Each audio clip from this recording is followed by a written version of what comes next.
Hey y'all! Welcome back to the Two Opinionated Insinuations, honey. We are coming to you guys with the second episode of Black Ink Crew New York. Right. Okay, this is season 8, episode 2. Right. So, we're gonna go ahead and tell you guys, get ready for tequila time. Yes, y'all. So you guys can get into it with us. Make sure you get your Red Bull boost. Okay? All right, y'all. So this episode starts off with Puma asking Caesar to help him make things right with Kwani. Now, we did talk about this in the last episode where Kwani is just not really feeling Caesar at the time or at this moment. Because of an incident that happened during their date night. And if you don't know the story, go back and look at our last episode. And Caesar is just like, okay, I really don't care, but because we are business partners, I'm going to do this to appease you. And, sit down with your lady and apologize or whatever. I'm with Caesar. I kind of really don't care, but for the betterment of the business going forward, yeah, all right, let's do it. So then it goes into Crystal, which is Caesar's child's mom. She asks him to watch their daughter while she go and has a jaw surgery that'll have her out for 2 weeks. I don't feel pretty. Since I broke up with you years ago, I've been on my own. I try to fix myself up and I still have an issue with the way I look. Caesar took this as a joke, like a laughing moment, basically saying, because she said that it was, very serious. And so when she went down and said that it was for her jaw, he was just like plastic surgery. It was not a laughing matter to her because I didn't think it was funny either. Because, she basically said, I don't feel pretty. When I look in the mirror, I don't like what I see.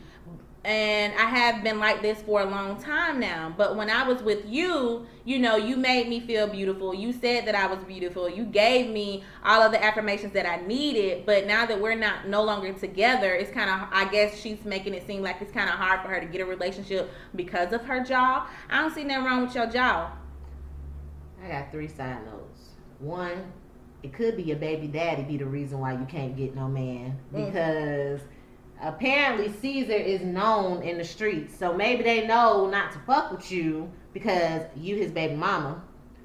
2, what are they finna do to your jaw?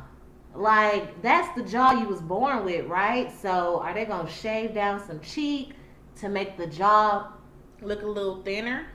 What? Because I could see this being a little bit big, but I don't think it fits you. It fits you. So I'm trying to figure out, it's not probably even necessarily your jaw. It's probably that you just need to lose a little weight. That might be what it is, because really weight loss can definitely change the structure of a face. So maybe you should work on that first and then try it before you get this major surgery. Yeah. And then 3, why is it always this big thing for Caesar to watch his own damn child? I swear every time he needs to watch his child, it's like she be gearing up to go see the Pope to confess all her goddamn sins or some shit. That's his child, is it not? It is. Maybe, I don't know why she be so scared to ask him. It seems like she be so, oh my God, I don't know if he's gonna say yes or no. That is his child. That is his child. Caesar, I wish you stopped giving off the narrative that you have an issue watching your child. Because that's the narrative that I get from you. I know she clearly does not live with you. Quite frankly, I don't know how often you see her, but I know every time she needs to stay with you, it seems like you got a fucking issue. Yeah, he said, because she messed up the house the last time. Who gives a fuck? That's what teenagers do. You know what I'm saying? That's what they're supposed to do. Fuck some shit up. You got the money. Fix it. Thank you. Ultimately, you're spending time with your daughter. There should be no conversation after that. And if I'm asking you and telling you that I got something to do as a father, you need to step up as the secondary parent, however y'all want to look at it, because ultimately she's primary because she takes care of that girl. She lives with her mom. You need to step your ass up and do what's being asked of you. People don't ask things of you guys all the time, especially when it comes down to these kids. Besides, especially if you're giving the money that's needed to care for the children. We don't ask you guys all the time to come out here and get your kids. So when somebody does bring it up to you, you need to be open and ready. It shouldn't be no pushback. At all. I'm just baffled. Make time. Please. So he finally agrees to keeping her or whatever because he wants to do what makes her happy because it's important to her. So would you not have kept her if it didn't bother, if she wasn't insecure? I'm just go on because I'm just confused. Go ahead. So then it goes into Sky talking about her argument with Desaline. She went back to her friend again down in Miami. Her best bitch, Her Allison. I love me some Allison. That's my best bitch in the entire world. Talking about, what happened or whatever. And basically Allison is saying that she was a bit disappointed as well. But, she foresees them being able to get things back on the right track. It's just that Sky has to, just keep trying, try harder, to make it work. And that's what a friend should do. Yeah. Much. Wasn't Allison pregnant? Mm-hmm. Oh, because I noticed her stomach was flat. I was like, oh, she must have had a child. Because I could have sworn when the boutique opened, she was pregnant. I don't remember her being pregnant, but hell, they down in fucking Miami. Sky did go to Dr. Miami to get her surgery. Why wouldn't she treat her bestie? That is her best bitch. Okay, shit. I wish you had a boutique down there. You can treat my fat ass. So then it goes into Caesar's assistant getting a free tattoo by two of the new artists that's in the shop. I forget you guys' name. I'm sorry. They only gave you guys a small little cameo in there. So hopefully I see you guys again on maybe one of the next episodes and we can mention you guys. The more they show you, the more we get to see some of your tats, the more we get to learn about you, I'll be able to mention your name. Right now it's not really relevant because you were given like a 3-minute cameo. Basically, Caesar challenges his new workers. It was 2 guys, and then there was also Chris. What's her name? Whatever the girl? I think her name is Crystal. She came last season, the end of last season. The new girl. I think her name was Crystal. He also put her in as the new worker, and that. You guys, it's thundering. It is thundering and raining. It's thundering and raining. But he put them all to a challenge. Like, listen, I give you guys 5 minutes to go in, draw up a sketch based off of what he wants, and then I want you guys to come back and let him choose which one of you guys he wants to do the tattoo. I thought that was so good of you as a boss, Caesar, to keep these artists on their toes. Crystal? Because I think that's your name. Mm-hmm. That shit was fire. That bird in the peace. I don't know why the fuck he went with goddamn flaming peace sign. Because it looked different than the actual drawing. It did. It had these colors and shit on. I didn't like it. I didn't like it at all. I thought he was at least gonna go with you and the other dude, but definitely the other not dude, sure. He had color and everything in his peace sign, and he wanted to make sure that he put in the LGBTQ thing. And his was better than the one you chose for 5 minutes. But Crystal's, that shit was hitting. Boy, like, that shit was hitting, and I said she drew that in 5 minutes. 5 minutes. She been drawing all her life. Nigga, what was you thinking? That shit would have been fire on your skin, honey. Like, you're gonna live with that forever. And you done went and got that ugly shit. When they put it, you know how they put everything at the end, you guys, and they say, oh, let's go take a look at it. And this nigga walks up to the mirror, and he says, oh, I love it. I know you gotta say you love it because you work for Black Ink, but what you should have did, and I don't know why they didn't show everybody else's reaction after you got done with the tag, because they usually do. And then they let everybody who works there look at the work that was done from a new worker, just like they did Alex when he started. Why y'all didn't do that to the new dude? Because if I'd have seen that shit, Caesar, you should have fired his ass off top. Sorry, not sorry. I'd have definitely left him to possibly the walk-ins, because a lot of people that walk in and don't make appointments, to me, and this is just my opinion, I'm not quite sure, but I think they don't they have an idea of what they want, but they can kind of be swayed into something to get, or you know, you could play with their idea.